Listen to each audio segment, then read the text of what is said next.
Hoax threats called in against schools across the state sent a wave of panic through North Carolina parents today. Yeah, at least 11 schools were either put on lockdown or what's being called hold, including 4 in our area. Grimsley High School in Guilford County, Parkland High School in Winston-Salem, Forsyth County Schools, Williams High School in Alamance, Burlington, and Wilkes Central High School in Wilkes County were all targeted. Again, law enforcement says the calls were made about threats at these schools were all hoaxes. They were false.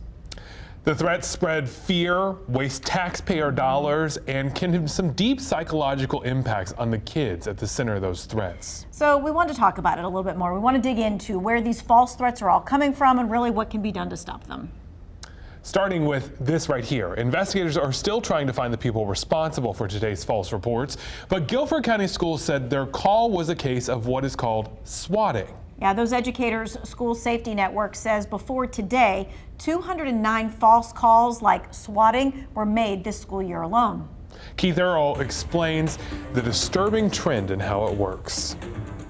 And what's so disturbing is just how widespread it was. And it would seem their motivation is really to get attention. Sean Lanterman with Computer Forensic Services says so-called swatting investigations are complicated because even a single caller can take multiple steps to conceal their identity and even mask their IP address. And it could be anywhere in the world. But he says there are stiff laws and capable investigators at both the state and federal levels. I have nothing but confidence that law enforcement is going to find who was on the other end of those calls. What gives you so much confidence? They always make a mistake.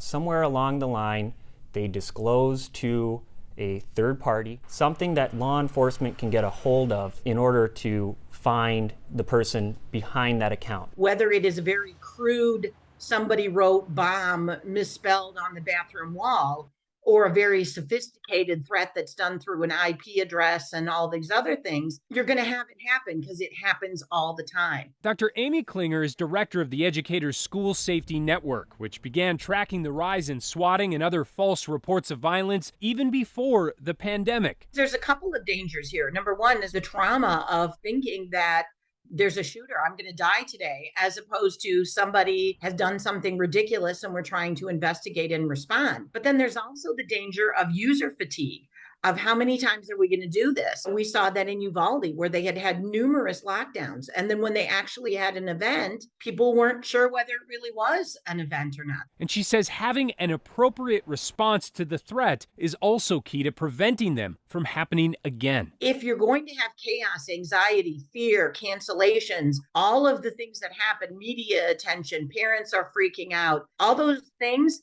contribute to more because it worked. And so now someone's going to do it again. But as opposed to a threat that is handled, it's low key, we know what to do, there's not this high level of chaos, it's not as satisfying. And so I think that's how you break the cycle.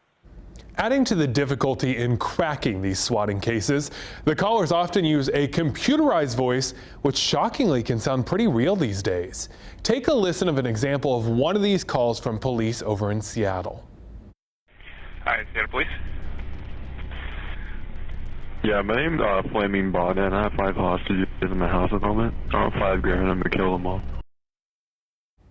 All right, so making it even worse, these criminals often use a tool called a VPN. That's a virtual private network. This VPN gives us, as consumers, extra security, but it allows the scammers to hide their digital tracks. What's a VPN?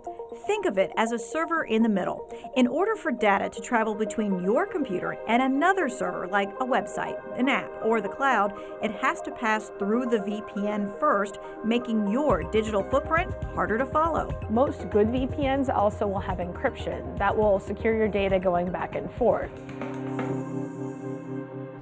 Okay, the big question is, why would someone want to pull this terrible prank? Swatting is still pretty new, so there's not much research about that, but school bomb threats have been around for decades now.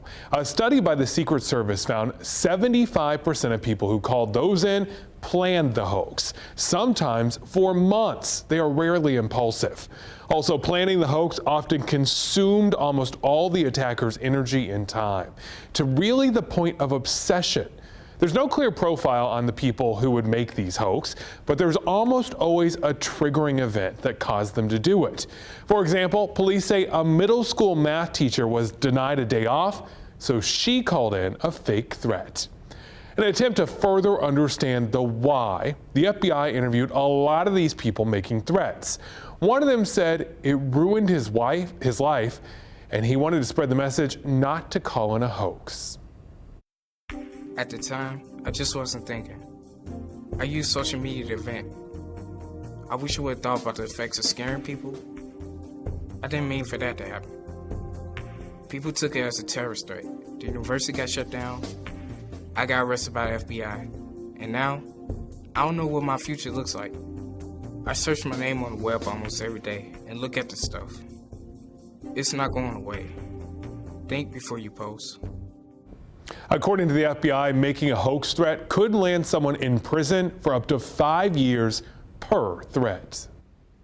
Well, there was a lot of panic all across the Triad and across the state today. A lot of it caused by social media rumors surrounding these hoax calls.